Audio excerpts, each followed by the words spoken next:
Assalamualaikum warahmatullahi wabarakatuh. Anak-anak, kita akan belajar mengenai pergeseran keseimbangan. Nah, pergeseran keseimbangan itu dimaksud dengan reaksi keseimbangan dapat digeser dengan melakukan aksi sesuai dengan asas dari Le-Chatelier.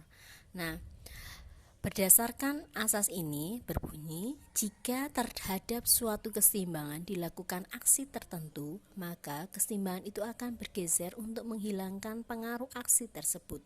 Nah, yang perlu kalian ingat adalah arah pergeseran. Arah pergeseran itu ada dua, ke kanan dan ke kiri.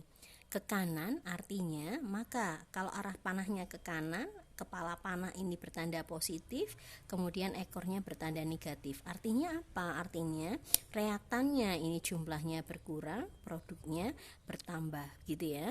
Kemudian kalau dia bergeser ke kiri, maka reaktannya ini dia jumlahnya akan bertambah, produknya jumlahnya akan berkurang. Kemudian faktor-faktor yang mempengaruhi pergeseran keseimbangan ini ada 3. Yang pertama adalah konsentrasi atau jumlah zat. Ketika konsentrasinya ditambah, maka reaksinya akan bergeser ke lawannya. Ketika konsentrasi atau jumlah zatnya dikurangi, maka reaksinya akan bergeser ke arahnya. Kemudian yang kedua, tekanan dan volume. Tekanan dan volume ini dia berkebalikan, mengingat-ingatnya. Kalau volumenya diperbesar, maka reaksinya akan bergeser ke koefisien besar.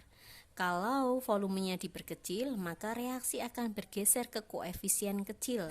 Nah, untuk tekanan diperbesar, maka reaksinya akan bergeser ke koefisien kecil. Kemudian kalau tekanannya diperkecil, maka reaksinya akan bergeser ke koefisien besar. Seperti yang saya bilang, ketika tekanan dan produk ini dia saling berlawanan, gitu ya. Kemudian yang ketiga atau yang terakhir itu adalah suhu. Suhu ketika dia dinaikkan, maka reaksinya akan bergeser ke endoterm.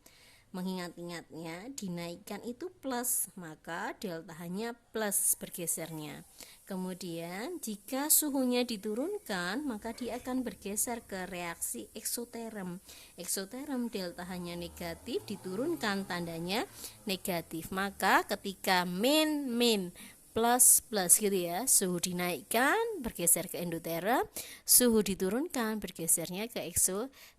Jangan disamakan dengan termokimia, gitu ya, karena ini pergeseran keseimbangan. Begitu. Sekian dari saya, semoga bermanfaat. Wassalamualaikum warahmatullahi wabarakatuh.